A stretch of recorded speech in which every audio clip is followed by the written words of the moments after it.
नमस्कार, आप देख रहे हैं एचएनएन न्यूज। मैं हूं आपके साथ पंकज यादव। शुरुआत करते इस वक्त की बड़ी खबर के साथ। तो दिल्ली से बड़ी खबर, जहां पर एनआईए की एंटी टेरर कॉन्फ्रेंस की बैठक जारी है। गृह मंत्री अमित शाह की अध्यक्षता में यह बैठक हो रही है। बैठक में आतंक के खिलाफ नई रणनीति पर चर्चा भी की जा रही है। तो बड़ी खबर इस वक्त की दिल्ली से, जहां पर बैठक जारी है। गृह मंत्री अमित शाह की अध्यक्षता में यह महत्वपूर्ण बैठक हो रही है। बैठक में आतंक के खिलाफ नई रणनीति पर चर्चा भी की जा रही है। तो एनआईए की एंटी टेरर कॉन्फ्रेंस की यह बैठक, जहां पर गृह मंत्री अमित शाह इस बैठक की अध्यक्षता कर रहे हैं। बैठक में आतंक के खिलाफ पूरी तरीके से रणनीति पर चर्चा हो रही है। तो दिल्ली से बड़ी खबर, गृह मंत्री अमित शाह इस बैठक की अध्यक्षता कर रहे हैं, जहां पर बैठक में आतंक के खिलाफ नई रणनीति पर चर्चा हो रही है। एनआईए की एंटी टेरर कॉन्फ्रेंस की महत्वपूर्ण बैठक जारी है। गृह मंत्री अमित शाह इस बैठक की अध्यक्षता कर रहे हैं। इस बैठक में आतंक के खिलाफ नई रणनीति पर चर्चा।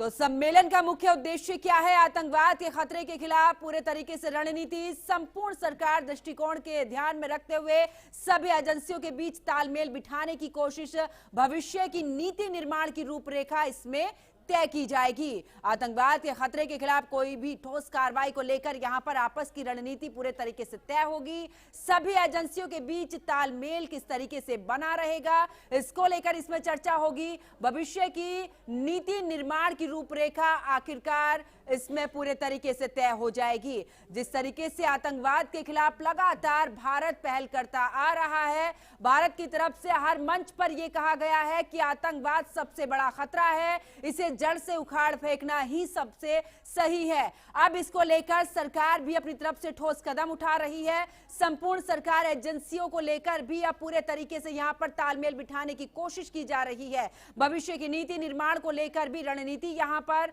आतंकवाद के खतरे से आखिरकार किस तरीके से लड़ा जाए, उसके खिलाफ कोई ठोस कार्रवाई को लेकर भी यहां पर चर्चा चल रही है। फिलहाल ये बैठक चल रही है। गृह मंत्री अमित शाह इस बैठक की अध्यक्षता कर रहे हैं। इस बैठक में आतंकवाद को लेकर, उसके खतरे को लेकर ठोस कार्रवाई पर चर्चा हो रही है। ज्यादा जानकारी के लिए हमारे संवाददाता किरणपाल हमारे साथ में जुड़ चुके हैं। किरणपाल, आतंकवाद को लेकर हमेशा हर मंच पर भारत ने अपनी बात रखी। अब आतंकवाद को लेकर, ठोस कार्रवाई को लेकर यहां पर बैठक चल रही है। गृह मंत्री अमित शाह इस बैठक की अध्यक्षता कर रहे हैं। जी बिल्कुल पंकज, 2 दिवसीय एनआईए के साथ में गृह मंत्री अमित शाह आज इस बैठक का आयोजन रखा गया। और इस बैठक के अंदर जिस तरीके से आतंकवादी संगठन है, आतंकवादियों पे रोक लगाने के लिए और आतंकवादियों से निपटने के लिए जिन नई चुनौतियों का सामना करना पड़ता है, उनके ऊपर चर्चा होगी। साथ ही दिल्ली ब्लास्ट पर भी इसके अंदर मंथन होना है। और बताया जा रहा है कि जो इस बैठक के अंदर 150 से ज्यादा अधिकारी शामिल रहेंगे और इस बैठक का जो केंद्र है वो जम्मू कश्मीर रहने वाला है। किरणपाल, अगर बात करें, क्योंकि सभी एजेंसियों को लेकर यहां पर तालमेल बिठाने को लेकर भी चर्चा चल रही है, किस तरीके का तालमेल यहां पर बिठाने की कोशिश की जा रही है? क्योंकि आतंकवाद के खिलाफ मिलकर लड़ना है, हर एजेंसी को पूरे तरीके से काम करना है। देखिए, इस बैठक के अंदर सभी एजेंसियों के तालमेल, जिस तरीके से देखा गया था कि फरीदाबाद पुलिस का, फिर जम्मू, इस तरीके से अलग अलग राज्यों में दिल्ली ब्लास्ट के तार जुड़े थे। तो इसी को अहम मानते हुए जो देश भर के 39 राज्य और केंद्र शासित प्रदेशों के जो पुलिस प्रमुख हैं, केंद्रीय पुलिस संगठन और केंद्रीय सशस्त्र पुलिस बलों के प्रमुख हैं, इन जो वरिष्ठ अधिकारियों के करीबन 150 से ज्यादा लोग जो इस सम्मेलन में भाग लेने जा रहे हैं। साथ ही जो जम्मू कश्मीर देखा जाता है कि आतंकवाद का अक्सर केंद्र रहा है, तो उस मामले से जुड़े होने के कारण साइबर नेटवर्क, आतंकवादी फंडिंग, इन सभी पे नजर रखने के लिए कई जो स्पेशल सेल है उनके भी वरिष्ठ अधिकारी इस सम्मेलन में मौजूद हैं। तो इन्हीं सभी के साथ में देश भर के सभी राज्यों और केंद्र शासित प्रदेशों के साथ अगर हमारा तालमेल अच्छा होगा तो इस आतंकवाद के खिलाफ हम एक बेहतर लड़ाई को लड़ सकेंगे। अगर किरणपाल यहाँ पर क्योंकि देखा है जब जब हमले हुए हैं देश के अंदर से पूरी गतिविधि रही है, उस गतिविधि से किस तरीके से लड़ना है, क्या इसको लेकर भी चर्चा? क्योंकि जम्मू कश्मीर तो देखा ही है हमने किस तरीके से पूरा केंद्र बना रहता है, जम्मू कश्मीर में ही किस तरीके से आतंकियों को पनाह दी जाती है और इसके अलावा वहां पर पूरा सहयोग किया जाता है, चाहे वो स्थानीय लोगों के नाम कहीं सामने आए थे। अब यहाँ पर क्या इसको लेकर कितनी बड़ी रणनीति बन सकती है कि अंदरूनी जो यहाँ पर देश के अंदर बैठे हैं आतंकी, उनसे किस तरीके से लड़ा जाएगा? देखिए, इस बैठक के अंदर आतंकवाद से लड़ने के साथ साथ जो जम्मू कश्मीर पर तो फोकस रहेगा ही, साथ ही बताया जा रहा है कि जम्मू कश्मीर और देश भर के जहां आतंकवादी संगठनों के कारण बड़ी परियोजनाएं अब तक सफल नहीं हो पाई है, उस पर भी ध्यान रहेगा। और इस बैठक का जो मेन उद्देश्य है वो जम्मू कश्मीर में पनप रहे आतंकवाद, आतंकी फंडिंग, साइबर नेटवर्क और सीमा पार से आने वाले जो आतंकी है उन पर क्या नाम है बड़ा ध्यान रखा जाएगा। साथ ही ये भी कहा जा रहा है कि इस बैठक के बाद में जो वो कुछ बड़ी परियोजना है वो भी जम्मू कश्मीर में शुरू हो सकती हैं।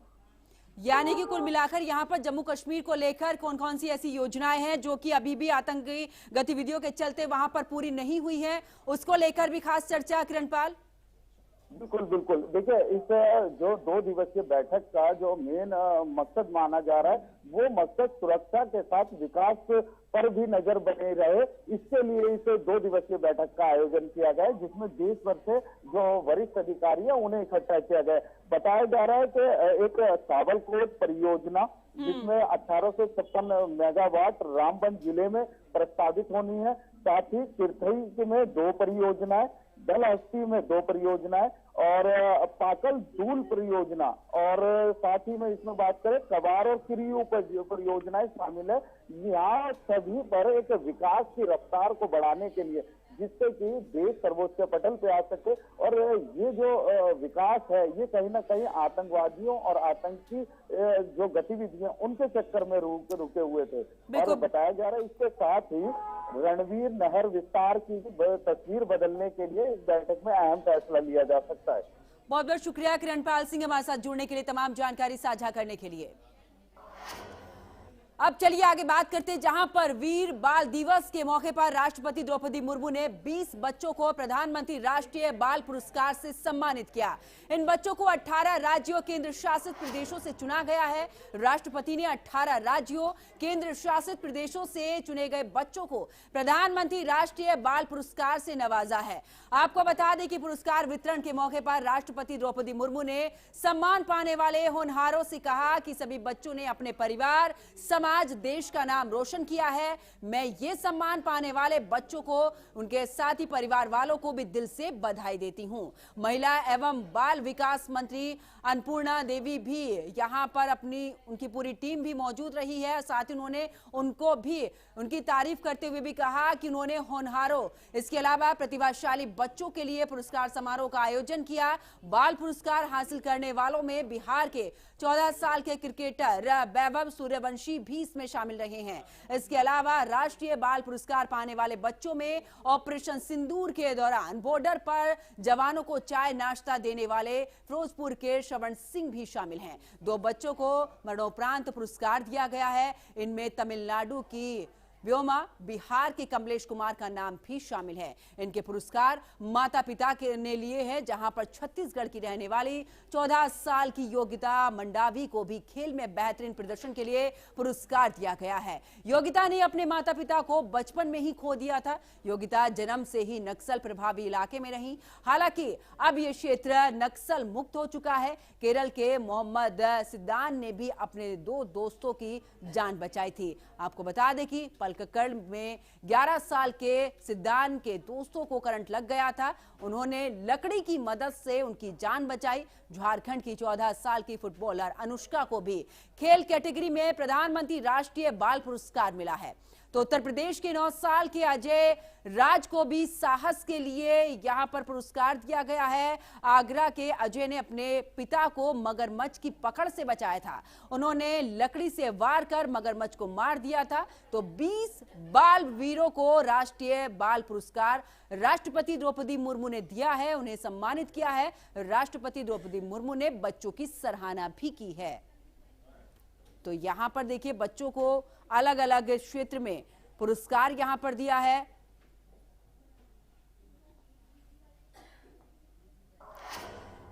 तो प्रधानमंत्री नरेंद्र मोदी बाल पुरस्कार से सम्मानित यहां पर जिस तरीके से उनसे मुलाकात करते, लेकिन उससे पहले ये खबर भी सामने आई जहां पर बता दें कि ये जो पुरस्कार से सम्मानित बच्चों से मुलाकात कर रहे हैं, इस दौरान पीएम ने बच्चों की उपलब्धियों को जाना, उनसे बात की है। उनके साथ ही पीएम ने वीर बाल दिवस का महत्व भी उन्हें समझाया, बच्चों को मोदी मंत्र भी दिया। तो देखिए देश भर के बच्चों से पीएम का संवाद, जहां पर देश भर के ये बच्चे इस कार्यक्रम में पहुंचे, पीएम ने संवाद किया। पीएम की पाठशाला बच्चों को मोदी मंत्र भी दिया है, किस तरीके से वो अलग अलग क्षेत्र में आगे बढ़ सकते हैं, फिर चाहे वो खेल के क्षेत्र में हो या इसके अलावा अन्य क्षेत्र में रहे हों। अलग अलग प्रतिभाओं को जानने की कोशिश यहां पर प्रधानमंत्री नरेंद्र मोदी ने की है। और अक्सर देखा है कि प्रधानमंत्री नरेंद्र मोदी का बच्चों से विशेष लगाव रहता है। कई बार उन्होंने कार्यक्रम में प्रोटोकॉल तोड़ते हुए भी बच्चों से वो मिले हैं। अक्सर जब भी हम 26 जनवरी या फिर 15 अगस्त में देखते हैं प्रधानमंत्री नरेंद्र मोदी को, अक्सर वो बच्चों से मिलते हैं, उन्हें उत्साहित करते हुए नजर आते हैं, उनका हौसला बढ़ाते हुए नजर आते हैं। आज यहाँ पर वो बच्चों से मिले, इन बच्चों के साथ उन्होंने संवाद किया, बच्चों के मन की बात सुनी है, आखिरकार किस तरीके से बच्चे किस क्षेत्र में आगे बढ़ना चाहते हैं। साथ ही उन्होंने ये भी जानने की कोशिश की कि अभी तक क्या कुछ कमी रही है, उसको किस तरीके से पूरा किया जाए, क्योंकि यही देश का उज्जवल भविष्य है।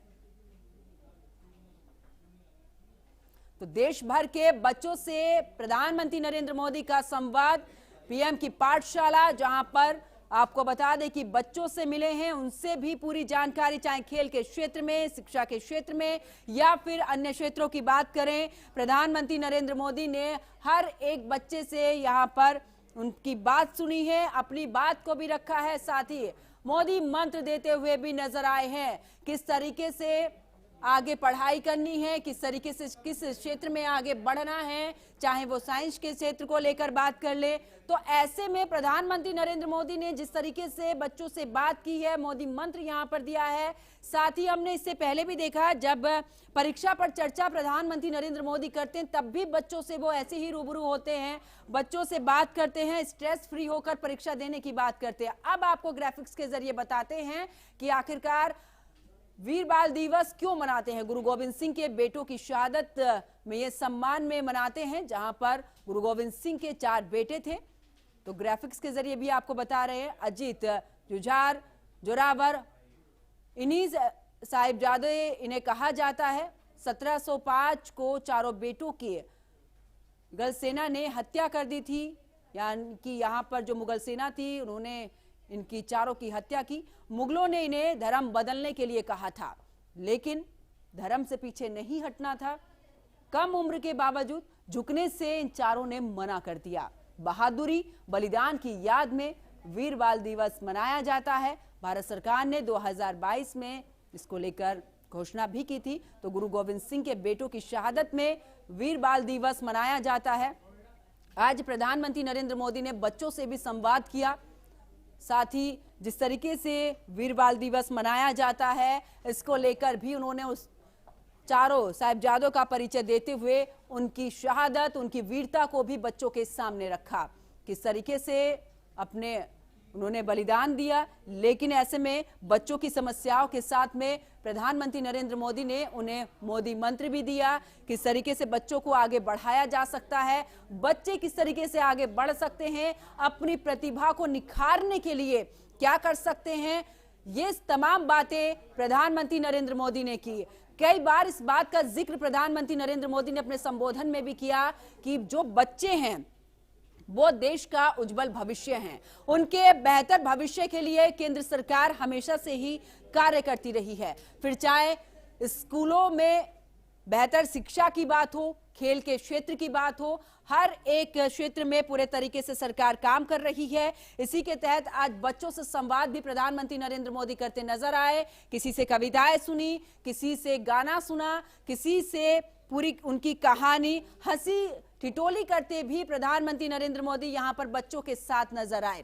कई बार देखा है जब वो बच्चों के बीच जाते हैं तो बिल्कुल ऐसे हो जाते हैं जैसे बच्चों के वो पूरे तरीके से दोस्त है, और इसी तरीके से वो बच्चों से मिलते भी हैं। कई बार प्रधानमंत्री नरेंद्र मोदी को देखा है, वो बतौर प्रधानमंत्री उन बच्चों से मुलाकात नहीं करते हैं, वो उन्हें ज्ञान की बातें भी बताते हैं, तो उनके साथ में हंसी मजाक करते भी नजर आते हैं। जब जब प्रधानमंत्री नरेंद्र मोदी बच्चों से मिलते हैं, उनके रंग में पूरे तरीके से रंगे हुए नजर आते हैं।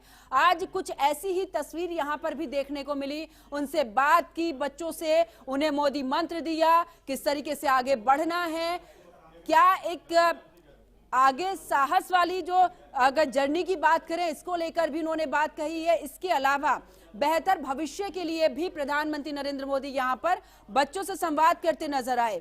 शिक्षा हो, खेल हो, तमाम क्षेत्रों का जिक्र यहां पर प्रधानमंत्री नरेंद्र मोदी ने किया। यहां पर बच्चों की पाठशाला में बेहतर तरीके से यहां पर अपनी बात रखते प्रधानमंत्री नरेंद्र मोदी नजर आए हैं। फिलहाल आपको बता दें कि कुल मिलाकर अगर बात करें तो आज 7 कैटेगरी में अवार्ड इनोवेशन के रूप में भी दिया गया है। इसके अलावा शिक्षा के क्षेत्र में भी, वही आपको बता दें कि सामाजिक सेवा के क्षेत्र में भी यहां पर अवार्ड 7 कैटेगरी में, खेल के क्षेत्र में भी यहां पर अवार्ड मिला है, साइंस एंड टेक्नोलॉजी इसके क्षेत्र में भी मिला है, कला संस्कृति के क्षेत्र में भी यहां पर अवार्ड मिला है। अब चलिए आगे बात करते हैं। राजस्थान के जयपुर में पथराव की घटना सामने आई। आपको बताते चलें कि राजधानी के चौमू इलाके में मस्जिद के बाहर से पत्थर हटाने को लेकर यहां पर बवाल मच गया। मुस्लिम समुदाय के लोगों ने पुलिस टीम पर पथराव कर दिया। हालात से निपटने के लिए पुलिस ने आंसू गैस के गोले तक दागे। लाठी चार्ज करते हुए हालातों को कंट्रोल में करने की कोशिश की गई। बताया यह भी जा रहा है कि बस स्टैंड के पास में मस्जिद के बाद पत्थर पड़े थे, जिससे मुस्लिम समुदाय की सहमति के बाद हटाया जा रहा था। तभी अचानक से लोगों ने विरोध करना शुरू कर दिया और देखते ही देखते पुलिस टीम पर पत्थरबाजी होने लगी। इसके बाद पुलिस को पीछे हटना पड़ा। उपद्रवी पथराव करते रहे। सड़क पर पत्थर ही पत्थर, इसके अलावा बोतलें भी पड़ी मिली हैं। पथराव के वक्त उपद्रवी द्वारा बोतलें फेंकी गईं। हालात पर काबू करने के लिए पुलिस ने आंसू गैस, लाठीचार्ज यहां किया। चौमू में इंटरनेट सेवाओं को 24 घंटे के लिए बंद कर दिया है। इस घटना में 6 पुलिसकर्मी घायल हो गए हैं। प्रशासन ने तुरंत कार्रवाई करते हुए 80 लोगों को अब तक हिरासत में लिया है। हिरासत में लिए गए लोगों में महिलाएं भी शामिल हैं। तो जिस तरीके से राजस्थान के चौमू में ये घटना घटी है, यानी कि पथराव यहां पर हुआ है, पुलिस पर पथराव हुआ है, 6 पुलिसकर्मी इसमें घायल हुए हैं। अब ऐसे में 80 लोगों को हिरासत में पुलिस ने लिया है। तमाम सीसीटीवी फुटेज यहां पर खंगाले गए, उसके बाद इनकी पहचान की गई।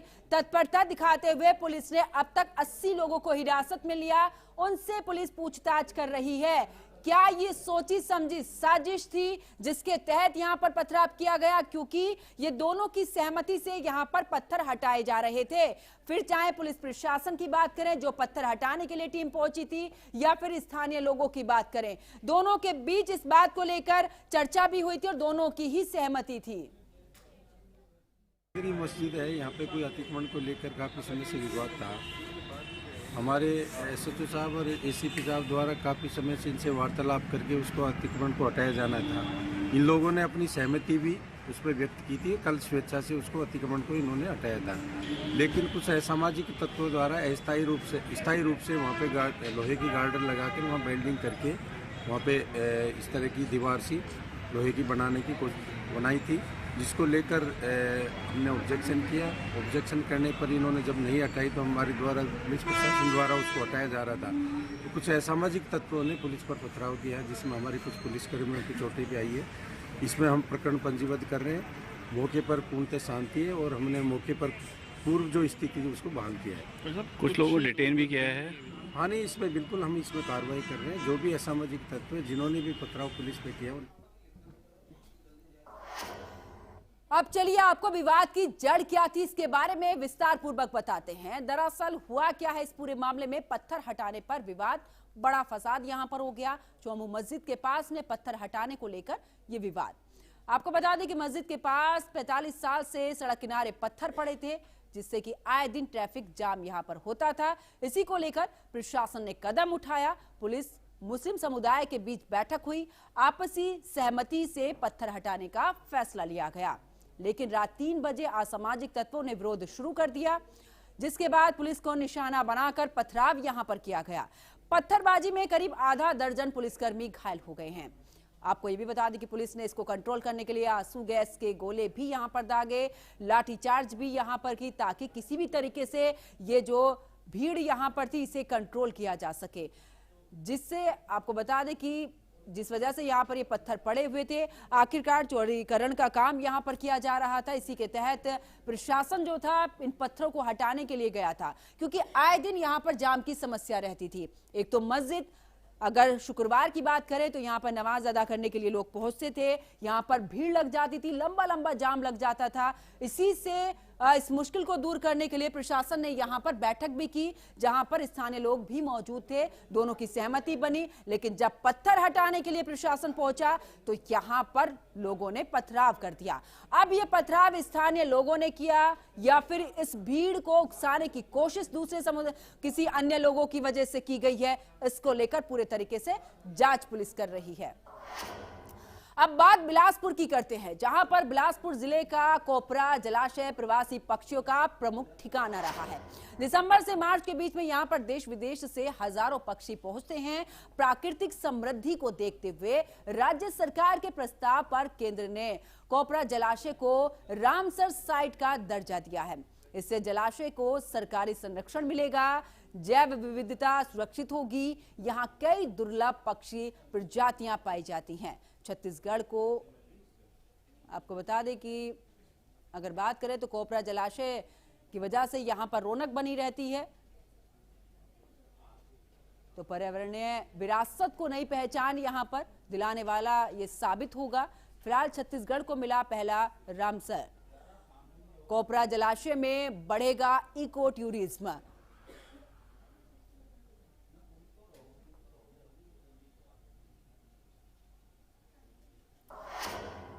चलिए आगे बात करते हैं भारतीय रेलवे यात्रियों की सुविधा। इसके अलावा समयबद्ध संचालन अपने दावों पर खरा नहीं उतर पा रहा। काम रखरखाव के नाम पर लगातार ट्रेनों को रद्द किया जा रहा है, जबकि चलने वाली कई ट्रेनें घंटों देरी से पहुंच रही हैं। नौकरपेशा जो यात्री हैं, छात्र हैं, बुजुर्ग हैं, रोजाना भारी परेशानी का सामना वो कर रहे हैं। प्लेटफॉर्म पर बिना सूचना लंबा जाम यहां पर लग जाता है। इसी बीच रेलवे ने 26 दिसंबर से एक्सप्रेस सुपरफास्ट ट्रेनों के किराए में 5 से 25 रुपए की बढ़ोतरी कर दी। खराब सेवाओं के बीच किराया बढ़ाने से यात्रियों में खासी नाराजगी भी बढ़ गई है।